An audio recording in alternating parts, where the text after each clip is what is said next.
Moshi jana tarehe 28 mwezi Machi mwaka 2025 wakikabiliwa na kesi ya kusafirisha dawa za kulevya aina mirungi zenye uzito wa jumla ya kilogramu 518.57.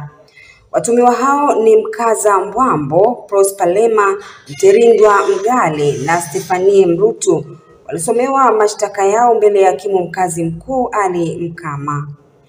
Wakili wa serikali Juliet Komba aliwasomea mashtaka kwa nyakati tofauti, ambapo alidai kuwa Machi 21 mwaka 2025 watuhumiwa hao walitenda makosa yao katika kijiji cha Rikweni, wilaya ya Same, mkoani Kilimanjaro. Katika mashtaka ilidaiwa kuwa mshtakiwa ni Mkaza Mbwambo alikamatwa akisafirisha kilogramu 138.58 za dawa za kulevya aina mirungi, huku Prosper Lema naye